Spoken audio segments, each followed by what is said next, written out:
ओम नमो भगवते वासुदेवाय. अथ षडविशंध्याय. श्रीकृष्णांच्या प्रभावाविषयी गोपांचा नंदाशी वार्तालाप.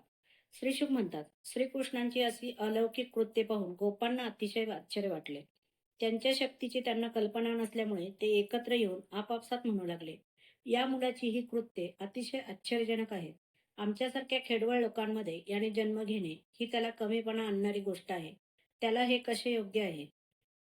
जसे हत्तीने सोंडेने कमळ उपटून वर धरावे, तसा या 7 वर्षाच्या बालकाने एकाच हाताने गिरिराज उकडून सहजपणे कसा काय हातावर तोडला. जेव्हा हा पाळण्यात होता त्यावेळी भयंकर राक्षसी पुतना आली असता याने डोळे मिटूनच काळाने शरीराचे आयुष्य प्यावे तसे तिच्या स्तनातील दूध प्राणांसह प्राशन केले.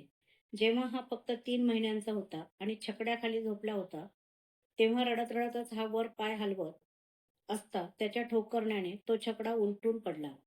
जेव्हा तूर्णावर्त दैत्याने वावटळीच्या रूपाने हा बसला असतानाच याला उचलून आकाशात नेले होते, तेव्हा हा फक्त 1 वर्षाचा होता. त्यावेळी याने या तूर्णावर्त दैत्याचा गळा घोटून त्याला ठार मारले.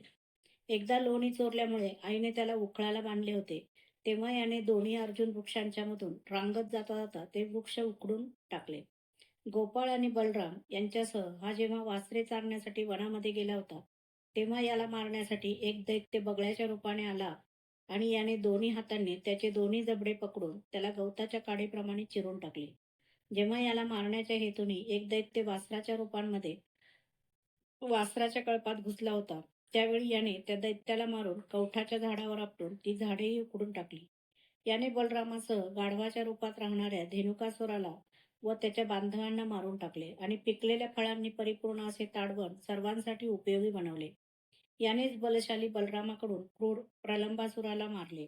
तसेच दावानलातून गुरांची आणि गोपाळांची सुटका केली.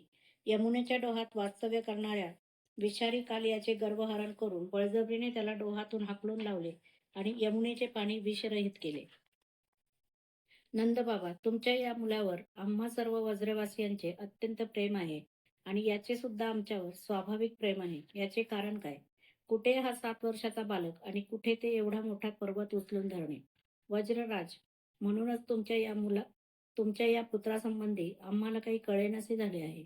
नंद म्हणाले, गोपांनो, महर्षी गर्गांनी या बालकाला पाहून याच्याविषयी जे म्हटले होते ते ऐका, म्हणजे या मुलाविषयीची तुमची शंका दूर होईल. तुझा हा मुलगा प्रत्येक युगामध्ये शरीर धारण करतो. वेगवेगळ्या युगांमध्ये याचे शुभ्र, लाल आणि पिवळा हे रंग होते. यावेळी हा काळा झाला आहे. हा तुझा पुत्र आधी कधीतरी वासुदेवाच्या घरी सुद्धा जन्माला आला होता. म्हणून हे रहस्य माहीत असणारे लोक याला श्रीमान वासुदेव असेही म्हणतात. तुझ्या मुलाची गुण आणि कर्मांना अनुरूप अशी आणखी पुष्कळशी नावे आणि रूपे आहेत. ती मी जाणतो, परंतु इतरांना माहीत नाहीत.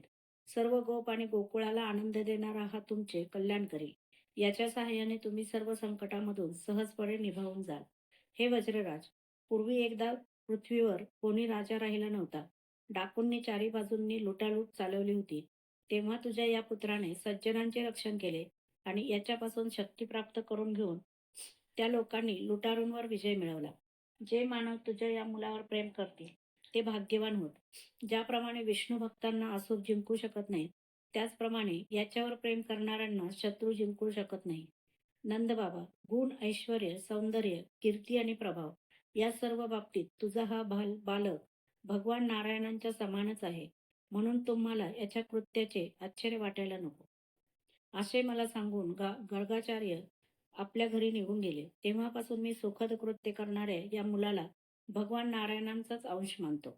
वज्रवासियांनी जेव्हा नंदाच्या तोंडून गर्गाचार्यांचे हे कथन ऐकले, तेव्हा त्यांचा विस्मय नाहीसा झाला.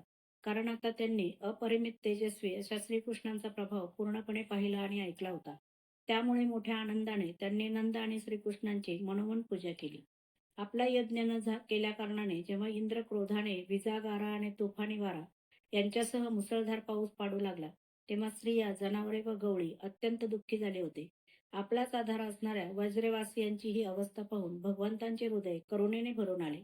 परंतु लगेच मंद हास्य करीत एखाद्या मुलाने पावसाळी छत्रीचे फुल धरावे, त्याप्रमाणे त्यांनी एकाच हाताने पर्वत उपटून उचलून धरला आणि गोकुळाचे रक्षण केले. इंद्राची घमेंड धुळीला मिळवणारे तेच भगवान गोविंद आमच्यावर प्रसन्न होत.